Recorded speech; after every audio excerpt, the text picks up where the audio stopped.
अरे माझे भावना हळद तुमचं आपल्या नवीन ब्लॉगमध्ये. आता वाजले बुवा आम्हाला 2:30 वाजले. आम्ही चालतो घरी, कारण की आज दुकानात काम होतं थोडंसं. मला म्हणजे लय मोठं होतं. हा पण घ्या आपल्याकडे धीरूभाई. आणि हा पण घ्या आपला संग्रामपूरचा फाटा सुनसान. का बा कोणीच तर नाही रे भाऊ. का हे का चालू आहे रे बा? वाळू माफिया धंदा आहे तो नाही.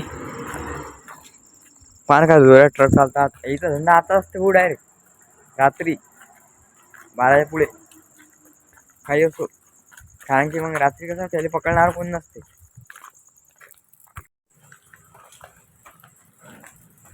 चला आता आलो बा आम्ही फायनली आपल्या तामगावात. आता धीरूभाई चालला नटून घरी आणि आम्ही आमच्या घरी. सारे फोन कर रे बाबाले. फोन कर दरवाजा उघडा म्हणा. लवकर येत जाय.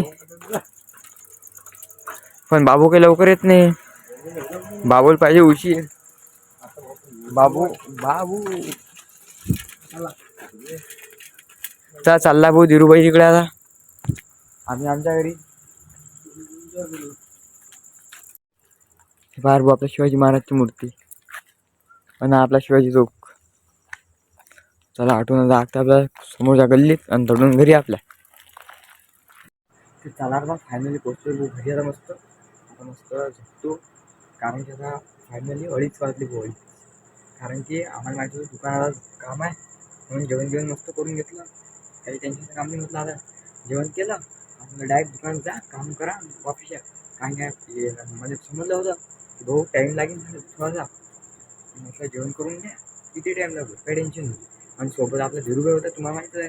आणि मामा होते. काही टेन्शन काम नाही. त्याला आता फॅमिली झोपतो मस्त. आणि उद्या पण आपलं मॅच आहे. क्रिकेट खेळायला लागतो भाऊ. भेटू आता पुढच्या ब्लॉगमध्ये. तर लाईक सबस्क्राईब करून घ्या.